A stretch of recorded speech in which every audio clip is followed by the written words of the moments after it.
Have you ever felt like something about this world just doesn't add up? Like a piece of the puzzle is missing?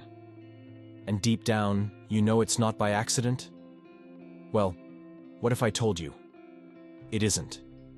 Ancient forbidden books, hidden from public, eyes for centuries, reveal a truth so powerful it could change everything you believe about yourself. They didn't want you to know.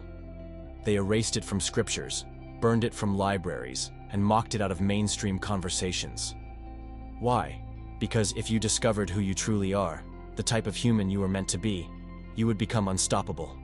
Today, you're going to uncover what was buried, the three sacred types of humans: the Lightborn, the Earthbound, and the Fireborn. And trust me, when you find out which one you are, a part of your soul will finally feel seen, understood, liberated. This isn't just knowledge, it's remembrance. And it's not about fitting into a label. It's about finally stepping out of a prison you didn't even know you were in. Awakening isn't for the faint-hearted, but if you're here, it's because something inside you is ready. Stay until the end, because what I'm about to share could be the missing key to a freedom that was stolen from you long ago. And once you see it, truly see it, nothing will ever be the same again. Ready to remember? Let's dive deep, my friend. What if I told you the first humans weren't like us at all? They didn't have flesh, didn't feel pain, hunger, or fear. And they didn't even die. Picture beings of pure light, crossing dimensions like walking through an open door. This isn't fiction. It's written in forbidden books, ancient texts erased from mainstream history. What you're about to discover might shake the very ground you walk on. These beings, described in texts like the Gospel of Philip and the Book of Enoch, yes, those forbidden books, were direct extensions of divine source. They didn't need temples, priests, or rituals. Their connection to the Creator was natural, uninterrupted. And maybe, just maybe, a fragment of that light still lives within you, waiting to be remembered. Back then, long before organized religions or empires, these light beings moved by pure consciousness. No guilt, no hierarchy, no commandments, just harmony with all that is. But hold on. What comes next might reveal why this purity became a threat to those craving power. Ever feel like you don't belong to this system, like something greater is calling you? That might not be your imagination. Modern accounts of near-death experiences often describe intense light, profound peace, and a mysterious calling. It sounds wild, sure.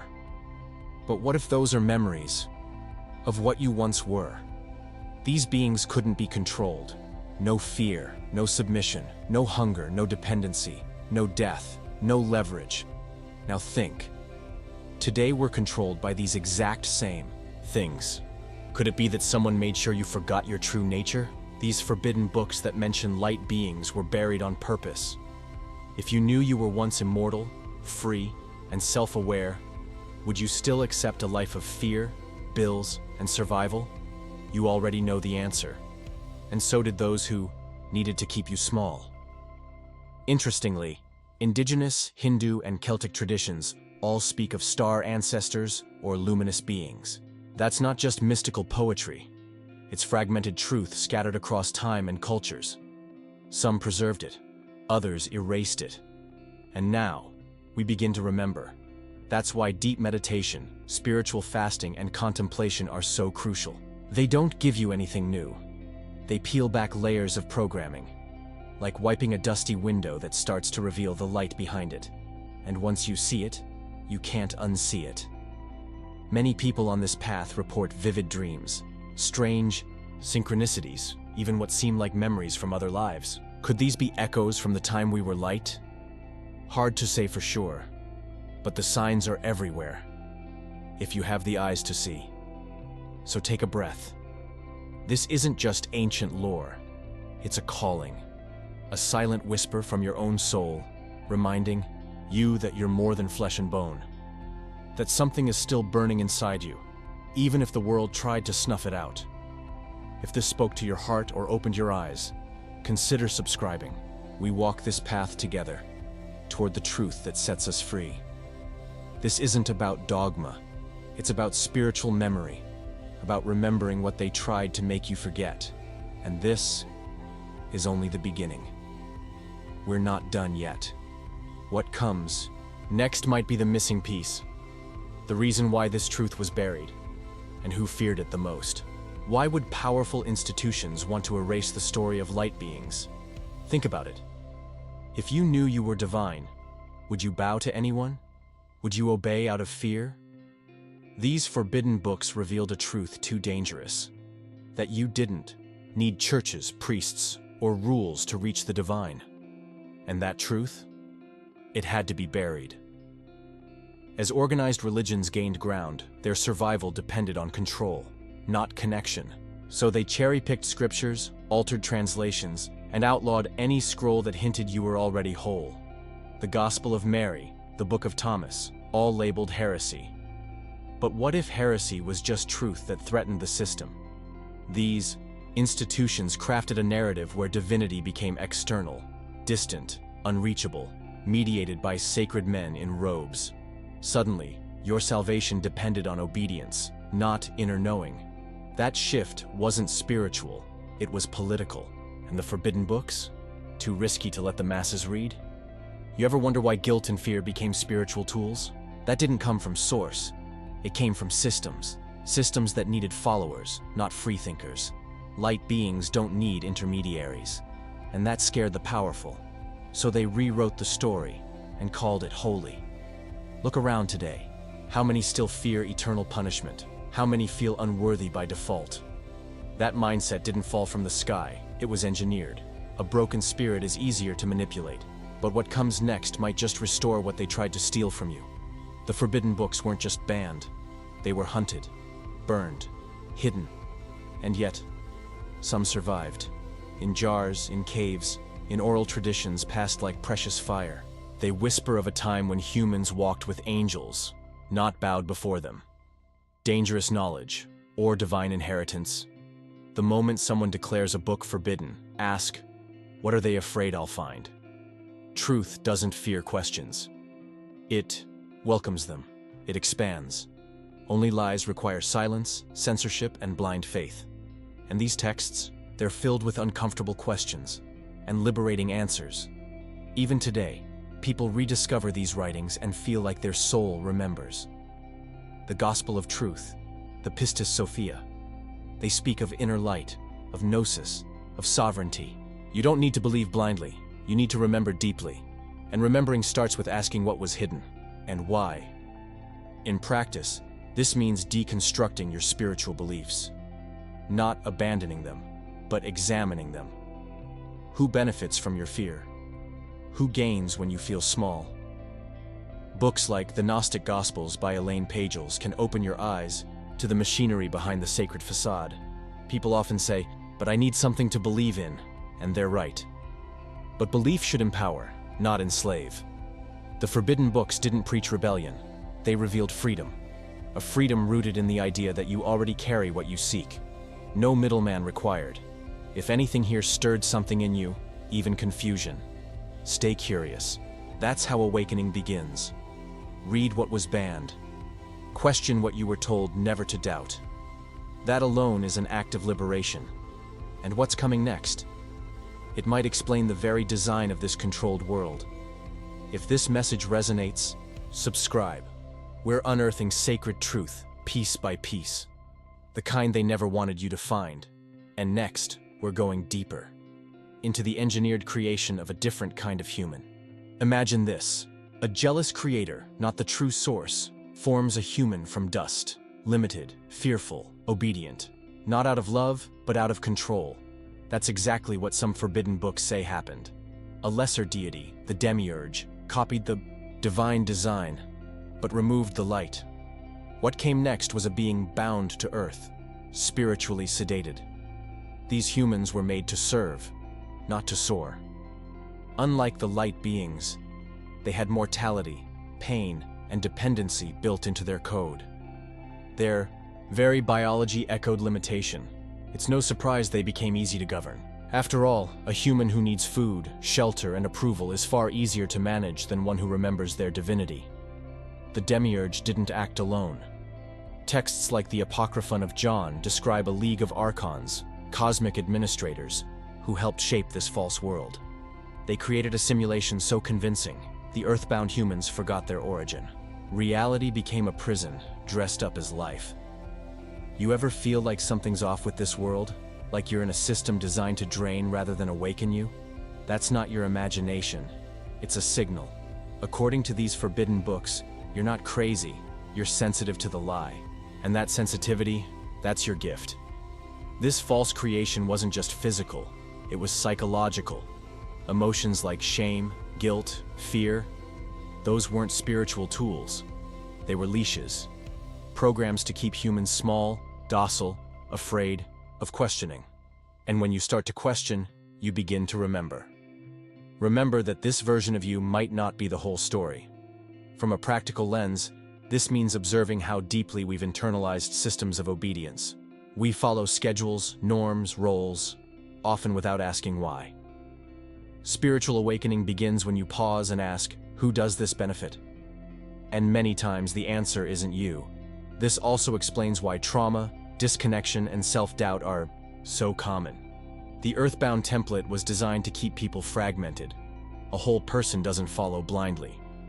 That's why ancient practices like breathwork, shadow integration, and plant medicine help you reconnect with what lies beneath the programming. You see, the forbidden books weren't warning you about sin. They were warning you about forgetting. Forgetting your power, your origin, your sovereignty. Earthbound humans weren't evil, just incomplete. But even dust can hold a spark. And that's where it gets interesting. Because over time, even earthbound humans began to awaken. Cracks formed in the illusion. Visions, prophecies, strange memories, all signs that something inside them refused to stay asleep. This isn't just myth. It's mirrored in countless personal stories today. Books like The Sophia Mythos, or Not in His Image, by John Lamb Lash, dive deep into this ancient split. They explore how humanity was diverted, but not destroyed, and how our journey back to source is a reclamation, not a rebellion. So if you've ever felt broken, lost, or out of place, maybe you were never meant to fit in. Maybe you were meant to remember, to wake up inside the dream. And what comes next might just be the ignition you've been waiting for. If this touched something inside you, subscribe. This isn't about escape. It's about awakening. And in the next chapter, we'll meet the ones born of fire, the rebels, the visionaries, the ones who never stopped burning. Now imagine a third kind of being, not made of dust, not purely light, but born of fire. That's right. According to forbidden books, some humans came from a divine spark fused with material force. Neither tame nor obedient, these fireborn humans were the outliers. Visionary, intense, rebellious. And they've been causing problems for the system ever since. Unlike the earthbound, fireborn souls weren't satisfied with survival. They questioned everything: rules, gods, hierarchies. They saw through the illusion. Their energy was volatile, yes, but also visionary. And that made them dangerous. Systems of control thrive on predictability, and the fireborn were anything. But texts like the Pistis Sophia and certain Gnostic scrolls hint at these hybrids. Souls that refused to forget. They burned with purpose, carried wisdom in their bones, and often faced rejection. You might know one. You might be one. Ever felt like your passion scares people? That's fire trying to remember itself. You see, fireborn humans often don't fit in. They challenge norms, provoke thought, dismantle comfort zones. Society labels them as rebels, misfits, or even mentally unstable, but many are simply operating from a different frequency. A spiritual combustion engine built for awakening, not conformity. Have you ever been told you're too intense, too much, or too sensitive? That's the fire talking. It doesn't sit quietly. It doesn't nod along. And it certainly doesn't apologize for burning bright. This isn't about ego. It's about essence. And essence can't be tamed by polite expectations.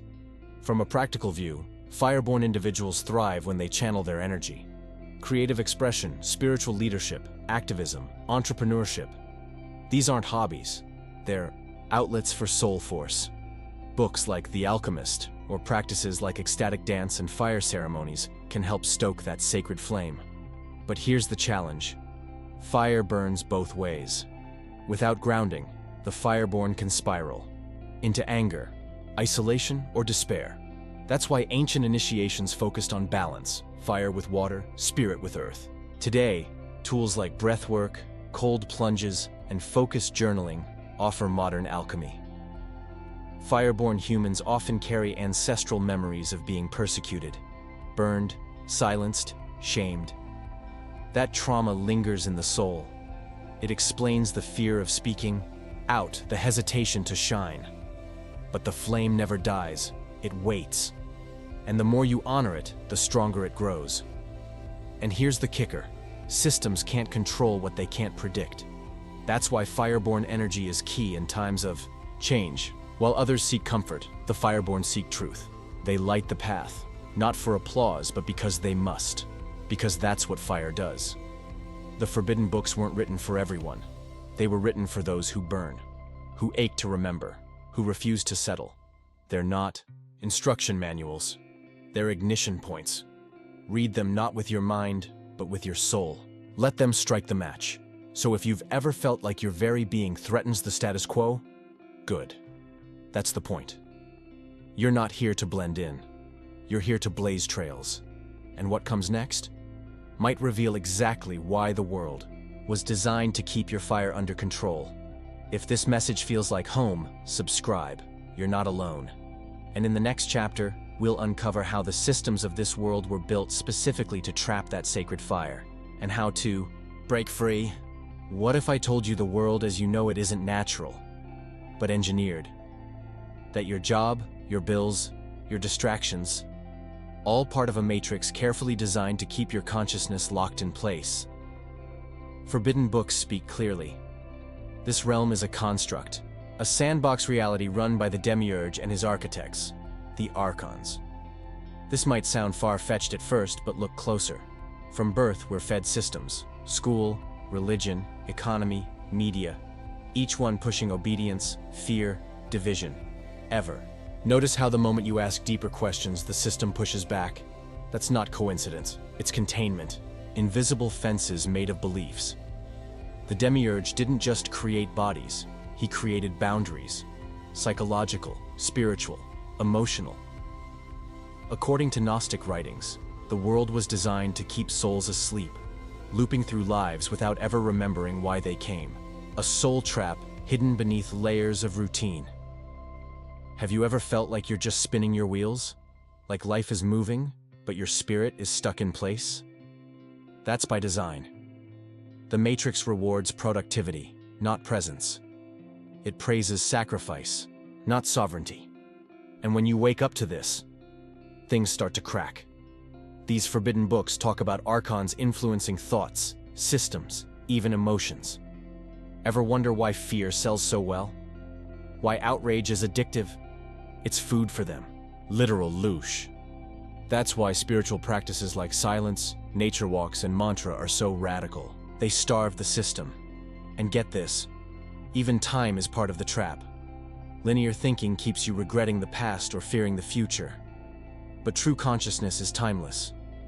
That's why ancient mystics emphasize the eternal now. It's not just poetic, it's strategy. Freedom isn't later, it's now or never. The most rebellious act today: inner stillness, radical joy, conscious disobedience. When you choose to unplug from the frenzy, you disrupt the algorithm. Books like Matrix of Power or The Labyrinth of the World hint at this ancient game and how to play differently. Now, let's get practical. Watch your patterns. What triggers you? What drains you? Start journaling it. Reclaiming your consciousness begins by observing where it leaks. Meditation isn't a luxury. It's a necessity in a world designed to hijack your awareness every second. Also, reclaim your story. Systems teach you who to be: student, employee, consumer. But who were you before the world named you? Practices like inner child work, dream recall, and sacred solitude reconnect you with the part of you that remembers, that knows. The forbidden books aren't just myth. They're manuals, not for escape, but for reawakening. They describe the architecture of illusion so you can start noticing the cracks, and once you see it, really see it, There's no going back, only forward. If this feels heavy, good. It means you're not numb. And that feeling? That's your soul knocking. Let it in. Let it guide you beyond the fake walls and towards something real, something eternal, something you. If this sparked something in you, subscribe.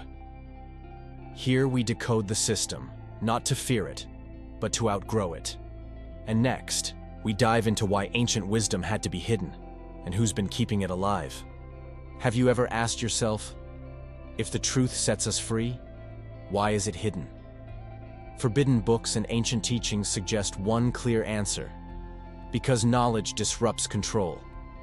Persian, Egyptian, Hindu, and Kabbalistic traditions guarded powerful truths about humanity's real nature, truths so potent they had to be suppressed. Throughout history, esoteric groups passed knowledge in secret. Mystery schools, hidden temples, coded texts, all methods to preserve what could not be spoken. Openly, these teachings revealed that humans aren't one-size-fits-all. We are light-born, earthbound, fire-born. And knowing this changes everything. Imagine if everyone recognized their spiritual type. Would the old systems, built on conformity and fear, survive? Not a chance. A fire-born soul won't be chained. A light-born being won't kneel. An awakened earthbound won't live in shame. That's why knowledge had to become forbidden. Have you noticed how even today, spiritual truths are ridiculed, commercialized, or watered down? It's no accident. Real spiritual wisdom can't be monetized easily. It can't be standardized. And worst of all, for those in power, it can't be controlled once it's awakened inside someone. The forbidden books whisper that your soul is unique, vital, irreplaceable, that your path isn't about pleasing external forces but aligning with your own divine blueprint. And recognizing your blueprint? That's rebellion in a world that profits from your confusion. Real spiritual knowledge demands personal responsibility. It invites you to trust your inner compass, not external authorities.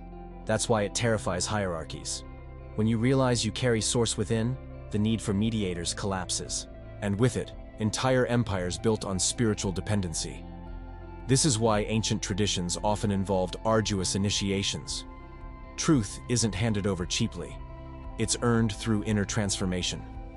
Books like the Kybalion or the Sefer Yetzirah offer glimpses into these old paths, not for entertainment, but for awakening. In your daily life, this looks like questioning narratives, seeking your own experiences, and learning to listen inwardly. Meditation, dream journaling, energy healing. These aren't trends. They're portals to remembering, to unburying what centuries of suppression tried to hide. And the beauty? Knowledge once awakened can't be unlearned. It burns through layers of conditioning. It changes how you see yourself, others, and the world. It dismantles illusions from the inside out. No one can ever take that away from you again. But beware, knowledge comes with responsibility. Awakening isn't about feeling special. It's about seeing clearly and acting accordingly. Are you ready for that? Ready to carry a light that may make you a target but will also make you free? If this stirred something deep within, subscribe. Here, we honor the forbidden truths and walk the hidden path together. And next, we'll explore the ultimate key: how recognizing your true spiritual type can unlock a freedom the world forgot was possible. What if the key to your freedom was hidden inside you all along? According to forbidden books and ancient traditions, understanding the division between lightborn, earthbound, and fireborn souls isn't just knowledge, it's a blueprint for liberation. And once you see it, there's no going back. Recognizing your spiritual type unlocks a path tailored to your essence. Lightborn beings thrive on meditation, service, and radiance. Earthbound souls find freedom through grounding, healing, and memory restoration. Fireborn humans ignite change through creation, challenge, and fierce authenticity. Knowing who you are removes decades of confusion. Imagine how different your life would feel if you stopped trying to fit a mold that was never meant for you. If you honored your own divine design, instead of chasing someone else's definition of success, happiness, or spirituality. That's not selfish, it's sacred. It's alignment. Have you ever felt drained by methods that should work, but don't? Maybe you're trying to fly when you're meant to root. Maybe you're trying to conform when you're meant to burn. The forbidden books suggest your path was never supposed to look like everyone else's. It was meant to look like you.